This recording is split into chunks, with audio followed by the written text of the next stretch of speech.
Amen. Hallelujah. So, wala pa tayo mag-worship ni Lord. And then, right now, makahear na po ta sa word ni Lord. So, be excited because ang word ni Lord mo pagkaon sa atong mga kalag. No, dili lang ang kaning material food, but ang word yun ni Lord. Mao'y makapaligon sa ato bitang espirituhanon nga pagkinabuhi. Amen. So mo tong nag-worship gani ha, gibalik na po di kuya ang pagpadayag bitaw nga ang word ni Lord para gid reproof, rebuke, correction kay para bitaw nga magkinabuhi ta nga balaan, kanabitang balaan sa tan-aw sa kanabitang before God. Amen. Thank you, Lord. So tonight kanang i-allow nato si Holy Spirit no nga mag-speak through me. No, because pero nag-andam na pud ko daan. Okay. So, we all know that we are part in the body of Christ. Amen.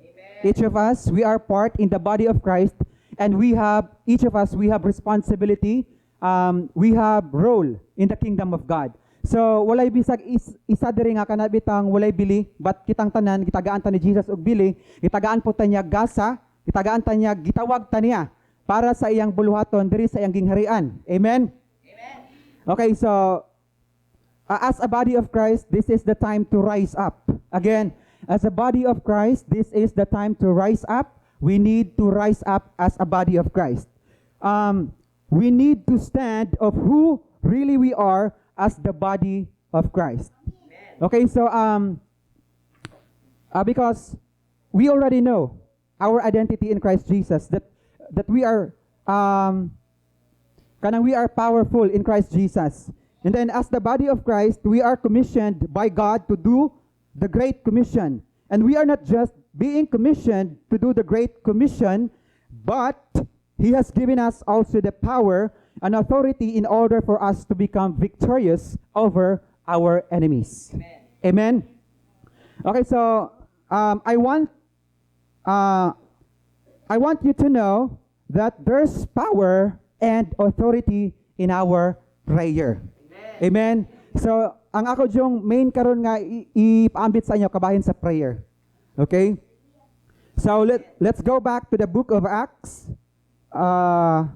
Acts chapter 12 from verse 1 to verse 12. Palikog basa. Acts chapter 12 verse 1 to verse 12. Buhat 12:1. Ining panahon na si Hari Herodes misugod pagluto sa pipila sa mga sakop sa simbahan. 2. Gipapatay niya si Santiago nga igsoon ni Juan pinagi sa espada. Sa pagkasayod niya nga nakapahimuot kini sa mga Hudyo, iya usab nga gipadakop si Pedro. Nahitabo kini sa pangilin sa pan nga walay patubo. Human madakop si Pedro, gibilanggo siya o gibantayan sa upat ka pundok sa mga gwardya nga tag-upat ka sundalo matag pundok. Naglaraw si Herodes pag-imbestigar kaniya inig kaliwas sa kasaulugan.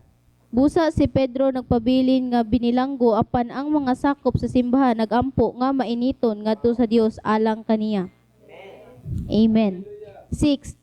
Nianang gabi sa dayon na siyang itugyan ni Herodes ngadto sa katawhan, natulog si Pedro nga gitaliwad-an og duha ka gwardya.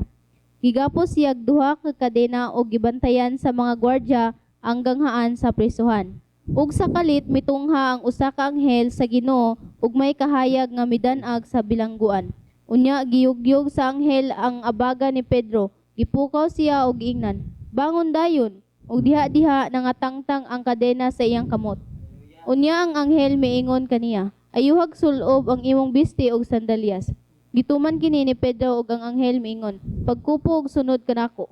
Misunod si Pedro kaniya pagula sa bilangguan apan wala siya masayod kung tinuod bagayod ang gibuhat sa anghel. Kay abi man niyag nakakita lang siyag panan-awon. Miagi sila sa unang mga gwardya ug unya sa ikaduha ug niabot sila sa ganghaang puthaw nga padulong sa syudad. Ang ganghaan naabli lag iya ug nanggula sila subay sa usa ka dalan ug ang anghel kalit nga mibiya kang Pedro. Unya nakaamgo si Pedro nga tinuod ang nahitabo kaniya ug miingon siya, karon nasayod ako nga tinuod gayud diay nga ang Ginoo nagpadala siyang anghel ug nagluwas kanako gikan sa gahom ni Herodes ug sa tanang butang nga gipaabot sa mga Hudyo nga mahitabo. 12. Sa pagkamatngon ni Pedro sa tinuod nga nahitabo kaniya, miadto siya sa balay ni Maria nga inahan ni Juan nga ginganlan usab og Marcos. Daghan ang mga tawo nga nagkatigom didto ug nagampo. Amen. Amen. Hallelujah. So, this is the exciting part sa atong gibasa. While Peter was in prison, the church went into a season of intense intercession, asking God to free him. Because of the intense intercession of the church to God for Peter, the Lord rescued Peter from the clutches of Herod and the Jewish leaders. Amen. Okay, see, there's so much power in a united prayer of the Church of Christ. That's why we are being encouraged every Saturday, every Tuesday, we have intercession time. So, because dako kay gahom ang hiniusab bitaw nga pag-ampo sa lawas ni Kristo. So mao na nga ginatudluan ta nga kana bitong mupalalom ta sa ato mga pag-ampo. Kay pinaagi sa pag-ampo diha ma-birth ang revival. Okay, pinaagi sa pag-ampo atong ginabira ang kanibitong kabubuton ni Lord para sa ato ang nasod. Amen. Okay. So if God released Peter from the clutches of Herod and the Jewish leaders because of the intense intercession of the church, how much more in our nation? Okay? God is willing to rescue and release our nation from the hands of the enemy, but He is looking for people who wants to partner with Him. Okay, so we need to understand the time we are living in, we are already at the end times. No, so in our walk with God, we are not playing anymore because the devil, kanang he is on fire in, kana bitong sa pagdala og mga kalag dito sa impyerno. So kita pod nga nakaila sa Ginoo, kana bitong it's time to rise up. No, it's time nga di na ta mo believe sa mga bakak ni Satanas sa atong kinabuhi, because if we always kana bitong believe in the lies of the enemy, maunay mo distract sa atong prayer life. Di ba sometimes kay dili ta mo kanang di bitaw taas atong prayer life because kay naminaw pa ta sa mga lies of the enemy. That's why I encourage each of us, including me, because we are learning every day nga we need to stand in the Word of God. Amen. And then the Word of God says in okay, wait. Dirita sa kuan sa ako na po na siyang ibalik sa Luke chapter 18 verses 1 to 8. Ako rin basa. Ang sambingay mahitungod sa byuda o sa maghuhukom. Unya, kani nga sambingay bitaw, kani bitong ma-apply po ni sa ato abitaw, pwede po ni nga iisuya ni Jesus sa ato aba. Kay we are priest of God. Kanang we are about to intercede for the people. Not just the intercessors, but all of us. Nga kanang gitawag sa Ginoo nga mahimong believer, we are ought to pray. Amen? Okay. Then, ang sambingay mahitungod sa byuda ug sa maghuhukom. 1. Lucas 18 verse 1. Maguna ko sa 1. Unya, gisugilon ni Jesus kining sambingaya aron pagtudlo nga kinahanglan sila magampo ug dili gayud nila wadon ang paglaom. Sa usa ka lungsod, dihay usa ka maghuhukom nga walay kahadlok sa Dios o pagtahod sa mga tawo. Ug may usa ka byuda ni adtong lungsura nga nagbalik-balik pag-adto kaniya aron paghangyo nga panalipdan ang iyang katungod. Miingon ang byuda, tabangi in tawon ako batok sa akong kaaway. Sulod sa taas nga panahon, ang maghuhukom midumili pagtabang kaniya. Apan sa katapusan, miingon siya sa iyang kaugalingon, bisan tuod wala ako'y kahadlok sa Dios o pagtahod sa mga tawo, apan tungod kay nagsigi man ug samok kanako kining maong byuda, panalipdan ko na lang ang iyang katungod. Kay kung dili ko kinibuhaton, magsigi siya balik-balik hangtod nga kaupsan akog pailob. Og mipadayon ang Ginoo, pamatian ninyo ang gisulti ni adtong daotang huwes. Karon dili ba ang Dios maghukom dapig sa iyang kaugalingong katawhan nga nagpakitabang kaniya sa adlaw ug sa gabii? Maglangan ba siya sa pagtabang kanila? Sultihan ko kamo nga maghukom siya dapig kanila ug dalion niya ang pagbuhat niini. Apan makakaplag ba kaha og pagtuo ang anak sa tao dinhi sa kalibutan sa iya unyang pag-abot. Amen. So okay. So kaning gusto lang ako bitaw ipaabot sa inyo nga ang matag-o sa nato gyud nga kinahanglan gyud nga atong prayer life ba nga kaning dili gyud siya mapalong no kay isip Christian kung sige ta mag-pray the more gyud nga mo strengthen ang atong spirit. The word of God says nga if we pray in the spirit we edify ourselves. No, we can pray also in our vernacular language lead by the spirit. That's why we are ought to walk in the spirit every day so that we will know ang kabubuton sa Ginoo, so that we will know ug unsa ipaampo ni Holy Spirit sa ato every day. Okay, it's not about kanabitang to strive nga unsa ang gipagpaminaw inana ba, it's about trusting the Holy Spirit. When you are in the closet, when you are in the private room nga, Lord, what do you want me to pray? Just go with the flow with the Holy Spirit. Do not overthink nga unsa may ipaampo ni Lord karon ako ani inana ba. Kaya usa because moagi pud ta ana nga process because we are maturing. So we are growing every day. Amen? Okay. So, okay, agi bitaw sa mainiton nga pag-ampo sa simbahan sa buhat sa Acts bitaw sa una. Agi sa ilang mainiton nga pag-ampo kaning si Peter manggod kani bitaw kato si King Herod kana bitaw nagsugod bitaw siya sa pag-persecute ato nga time sa some of the believers. Dayon apil si James ato nga giputlag ulo. Si James. Dayon kay nahibaw-an man ni King Herod nga nalipay ang mga Jewish ba nga leaders nga kanabitang siyang gibuhat so mao to nagkuan pud siya kanabitang nagpasikat barag inana ba kay para pud sa iyang kaugalingon kay hari man siya, di ba? Oh, inana. So pero atong nakit-an dito nga si Peter, so ato siyang huna-hunaon kato si Haring Agripa o katong Jewish leaders kanabitang under gyud sila sa kanibitang sa daotan bitaw nga kuan ni Satanas ba, under gyud sila sa authority ni Satanas kay ila man gi-persecute ang church. Pero tan-aw nato nga sa diha nga ang church ilang nahibaw-an ang ilang authority ba nga kana nag-pray gyud sila nga mainiton kabalo man sila sa authority. Unsa gibuhat ni Lord? Kanang iyang gipagawas si Pedro dito sa bilangguan. So mao na nga kung kita pud nga church o kana bitang musurrender ta sa Ginoo, kitang tanan magkahiusa bitaw ta ang atong panghuna-huna mind, ang atong bitang purpose ug magkahiusa ta kanang gikan pa sa atong balay kanang soap na kaita sa atong prayer life dili lang diri bisag asa gid we are ought to pray. No, kanang bisa asa ta paingon, you can talk to God.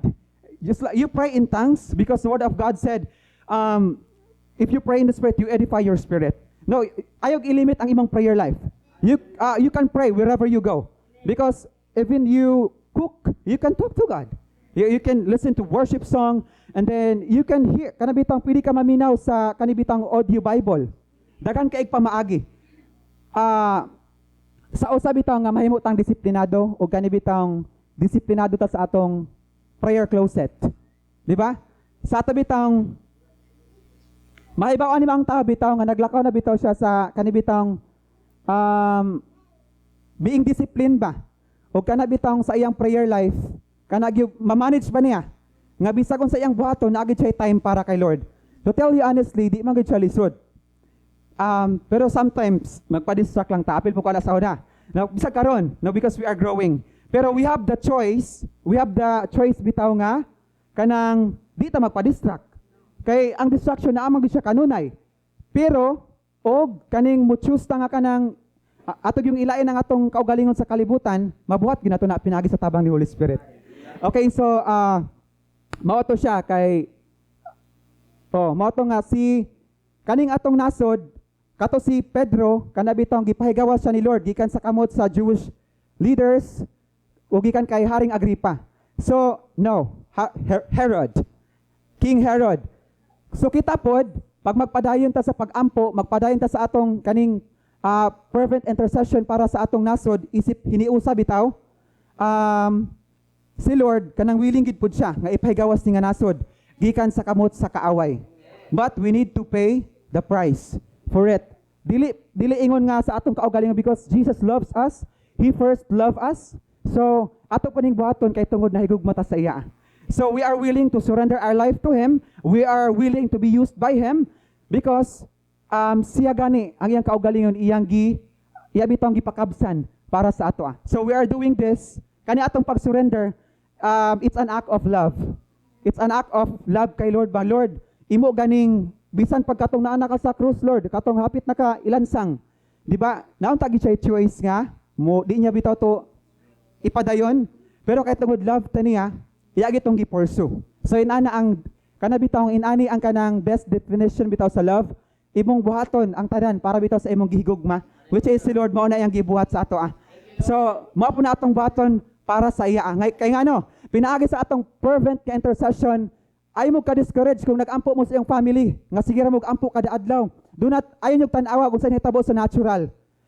Padayon mo sa inyong pag-ampo hangtod nga makitaan bitaw ninyo ang resulta. So kay nagingon man pud ang pulong sa Ginoo sa atong pag-ampo, atong ubanan og pagpailob og pagtuo. So ma-apply ra gyapon nato ang word ni Lord. So mao na nga di ta ma-discourage, unsa naman ni sila? No, nga atong Lord, He is in control. So ang ato lang buhaton, continue to pray o kanang continue to show your love to them. Kanang love nga gikan kay Lord o sa imo bakang family o kana sa imong enemy. So ayaw sila kaning libaka, ayaw sila tungluha. But kanang continue to show the love of God to them. No, kanang bitang example sa mga mama, so sa inyong bana, sa mga bana nagswagol mo nga unsa man ako ni akong bana nga kanibitang wala kanang dili man ni pareha gyapon level sa akong pagpangalagad ba, like kanang ako nagtinud-anay ko niya siya wala pa, pero pareha na to sa una di ba, process man gyapon. No, so ang atong baton continue nga kanang pag-ampo sa iya at the same time pitik-pitiki pod sa word ni Lord. No, kanabitang while sa inyong kanabitang mag-love mo ana ba ha. Pitik-pitiki pag word ni Lord. Love ka ni Lord. Dito dahil musul ang Jeremiah chapter 21 verse 29:11. Kabalo ka, ang word ni Lord nag-ingon nga He has naa siya plano para sa imo. Ang iyang plano dili para kaning pasakitan ka but para padatuon tagaan kag paglaom ug maayong kaugmaon. Ina pitik-pitik ra god. Ayaw katong ikaw gid mismo ang mubag-o niya. Nga ikaw gyud imo jud siyang kanabitang ikaw bitaw ang kaning ikabita ang mangusog kay palang gid mabag-o siya dili ana. So si Lord man ang siya may mabuhat ana. So ang atong buhaton mo cooperate lang ta ni Holy Spirit. Tuganan ta akong papa kay nagigibuhat si Lord sa iya. O kanabitang di na siya para sa una kanang maghubog-hubog jud kay kanang pag-abot sa balay nga ana jud kayo. Karon kanang muinom gyapon siya pero nga ginagmay na ba? Di na pare atong sa una.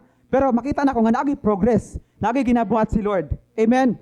Dayon wala gyapon ko na discourage kay I know nga nag-ampo man ko para sa iya. Si Lord man gyapon ang mamuhat sa iya. So mao na nga sa atong pag-ampo kanang padayon lang gyud, padayon. Hangtod nga makita nato ang resulta. Amen. That's all. Thank you.